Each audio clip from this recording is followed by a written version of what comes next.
It wasn't just a military capture. It was a death sentence written in the cold, efficient ink of Nazi bureaucracy. How did three of the most vital Allied agents in France, men guarded by the most sophisticated codes and survival training, find themselves in a sun-bleached cell, waiting for the break of dawn to face a firing squad? Why did the massive machinery of the Allied High Command, a system built on the very idea of rescue and resistance, suddenly decide that these lives were no longer worth the risk? And why did the people meant to be their protectors become the ones who signed their names into the ledger of collateral damage? But history got it wrong. The cameras were never there to capture the woman standing in the dust outside the prison walls. She was Krystyna Skarbek, known to the British as Christine Granville, and to the men in power, she was an inconvenient outsider, a woman whose warnings were ignored because she didn't fit the rigid mold of a soldier. While the generals in London toasted to the coming liberation, Christine stood in the shadows of Digne, realizing the system had already abandoned her friends to the earth. Why did the powerful system ignore the only tactic that could save them? The answer wasn't in the classified vaults, but in the hands of the underdog. August 13th, 1944. The sky over Digne-les-Bains is a cruel, mocking blue. It is the kind of heat that doesn't just sit on the skin, it vibrates in the lungs. In the town square, the French sun beats down on the cobblestones, but inside the Villa Gobert, the local headquarters of the Gestapo, the air is refrigerated by stone and fear. Inside a cell that smells of old mildew and the copper tang of dried blood, Francis Comrades sits. He is the leader of the jockey circuit, a man who has spent years weaving a web of sabotage across the jagged peaks of the Alps. Beside him sit Zan Fielding and a French officer. They are not just soldiers, they are the living memory of the resistance. Their minds hold the locations of every parachute drop, the names of every safe house, and the timing of the coming uprising. But the system has a fatal flaw. It is built on the assumption that the machine is more important than the parts. In London, the Special Operations Executive, the SOE, operates with the detached logic of an insurance firm. Their manual is a testament to the calculated loss. When an agent is swept up in a routine sweep, the protocol is not rescue. It is cauterization. The handlers at Baker Street look at the map and see 3 pins that have turned red. To them, the black box of the mission has failed. The input was training and money. The output was a Gestapo cell. Therefore, the circuit is closed. The British leadership adopts a stance of crystallized arrogance. A high-ranking colonel in a wood-paneled office in London sips his tea and delivers the verdict. We do not gamble an entire regional network on a rescue attempt that has a 99% chance of ending in a massacre. The mission is the priority. The men are spent. They claim that the fortress at Digne is impenetrable because the manual says so. They believe the enemy is a monolith of iron discipline that cannot be bargained with. They treat the Nazi occupation as an immovable mountain. But outside the prison, standing in a cloud of dust kicked up by a passing German truck, is the one variable the manual didn't account for. How did it happen? How did the ghost of the Alps, Francis Comrades, end up in a cage? The mechanism of their downfall was not a grand betrayal or a complex double cross. It was the fatal flaw of routine. The German occupation machine works like a mesh screen. It doesn't look for the big fish. It simply waits for the one small hole in the traveler's logic. As comrades and his team drove toward Digne, they encountered a simple roadblock. It was a tripwire tactic. The German guards weren't looking for spies. They were looking for anomalies. A nervous glance. A slightly too new set of identification papers. A car traveling a route that didn't match its stated destination. The black box of the capture is simple. Input.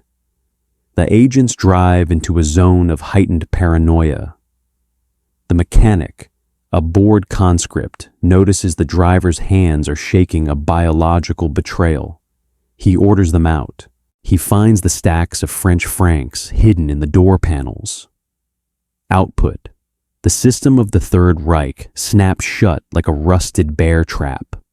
Within minutes, the three men are stripped of their identities and their agency. They are no longer the jockey circuit. They are prisoners 82, 83, and 84.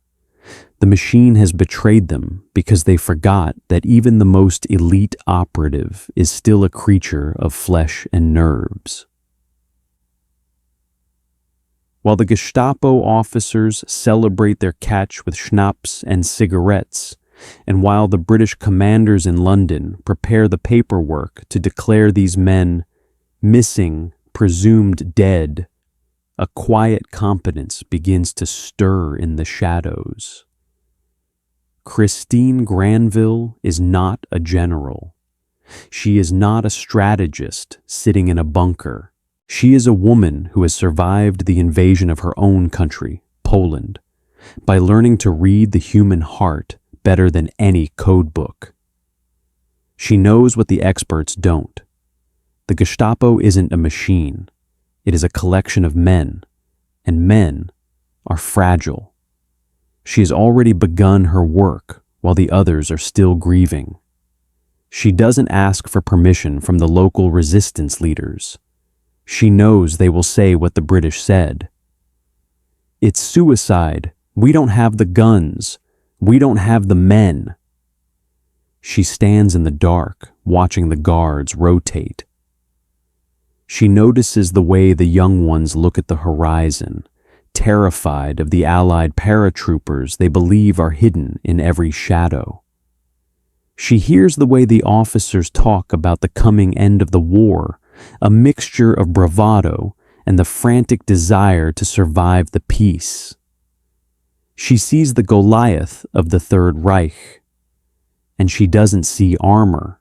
She sees a giant with a headache, looking for a way out. Krystyna approaches the resistance commander, a man hardened by years of mountain warfare. He looks at her, a woman with no rank, no uniform, and mocks the idea of a rescue. You want to walk into the lion's den with a smile? You'll be dead before you reach the gate. She doesn't argue. She doesn't use the military jargon of flanking maneuvers or suppression fire. She simply holds the silence. She knows that the loudest voice in the room is often the one that has nothing left to say. The clock is a predator. The sun is setting on August 13th, and the execution is scheduled for the first light of dawn. The British have walked away. The resistance has turned its back. But Krystyna Granville is already in the dark, holding the silence that will save them. She has one chance to break the machine, and it will require her to bleed. August 14th, 1944. 4 a.m. The silence inside the cell is no longer heavy. It is hollow. In these final hours, the mind does a strange thing. It stops focusing on the grand cause or the glory of the mission. Instead, Francis Commerz finds himself staring at a crack in the plaster, or the way the moonlight catches a single speck of dust. He knows the ritual that is coming, the rattling of the keys, the short walk to the courtyard, the cold morning air hitting his lungs one last time before the lead follows. But while the three men prepare their souls for the end, the woman the world forgot is already rewriting the script. Christine Granville does not approach the prison with a grenade or a submachine gun. She knows that against the system of the Gestapo, steel is a weak currency. To the German command, a raid is just a tactical problem to be solved with more soldiers. They understand violence. They expect it. But they do not expect a woman to walk directly into their jaws, armed with nothing but a smile and a terrifying secret. The gate of the Villa Gobert creaks open. The guard on duty, a man named Max Wayham, looks at the woman standing there. She is elegant, despite the dust of the road. She looks like she belongs in a ballroom, not a police station in a war zone. This is the crystallized arrogance of the occupier. Wayham sees a pretty girl and immediately assumes he is the one in control. He treats her presence as a distraction, a brief moment of entertainment before the morning's grim business. He mocks her. He tells her the prisoners are already as good as dead. He sneers at her plea for their release, believing that the manual of occupation protects him from any consequence. He thinks he is the master of this room, but he has fatally underestimated his opponent. It isn't a lack of firepower that makes Christine dangerous. It is her cognitive bridge. Before the war, Christine was a woman of the world, an outsider who lived in the cracks of European society. She understands the one thing that terrifies the Nazi mind more than a bullet: impurity. The Third Reich is an empire obsessed with the keine clean and the tie sterile. They view the world through a lens of biological hygiene, and it is here, in the biology of the human body, that Christine finds her weapon. While the guards laugh, Christine feels the copper taste of her own blood. In the shadows of the hallway, she has bitten the sides of her tongue hard until the skin split and the viscous fluid filled her mouth. She isn't just acting. She is forcing her body to betray its own health, to create a facade of death. As she enters the office of the commandant, she doesn't beg, she collapses. A fit of coughing seizes her, a violent, wet sound that echoes against the stone walls. When she pulls her hand away from her mouth, it is coated in a brilliant, terrifying crimson. She looks at the commandant with eyes that are wild, feverish, and piercing. She tells him a lie that is more potent than any explosive. She tells him she is a British agent, yes, but she is also a carrier. She claims she has been sent not just to sabotage their bridges, but to infect their ranks with a virulent, galloping strain of tuberculosis. The fatal flaw of the German mindset is their belief in their own invulnerability. They believe they can conquer nations, but they are terrified of the microscopic. Here's the black box of her deception. Input: a deliberate, self-inflicted wound disguised as a terminal symptom. The mechanic, evolutionary biology. The human brain is hardwired to recoil from the sick. By weaponizing the Gestapo's own hygiene-based paranoia, she bypasses their military training. Output: the commandant's hand, which was reaching for his pistol, suddenly jerks back as if he has touched a hot stove. The machine has been paralyzed by a cough, but the tension doesn't break. The commandant is a man of the system, and the system demands proof. He orders his men to stand back, but he keeps his eyes on her. He is looking for a crack in the performance.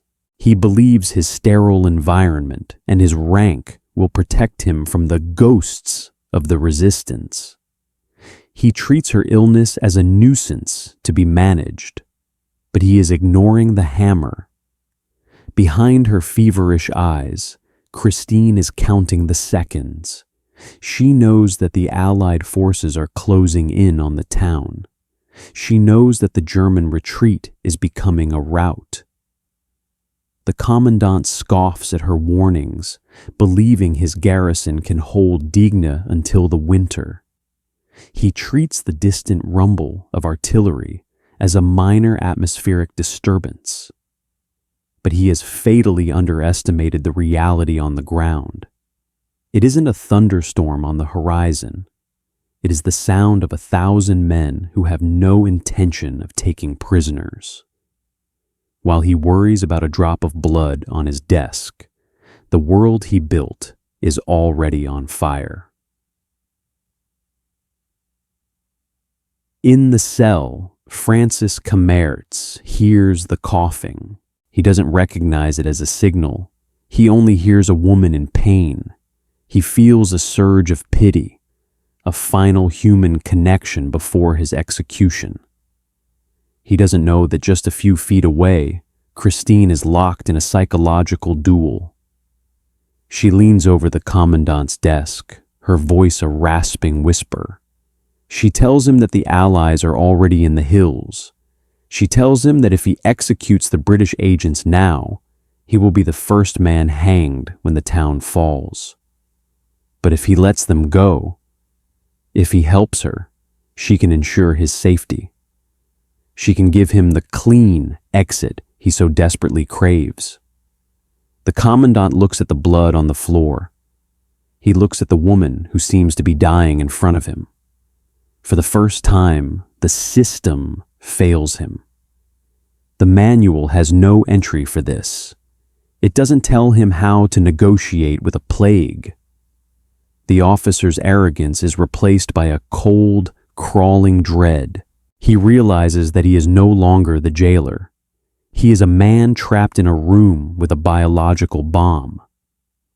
Krystyna watches him. She doesn't blink. She doesn't wipe the blood from her chin.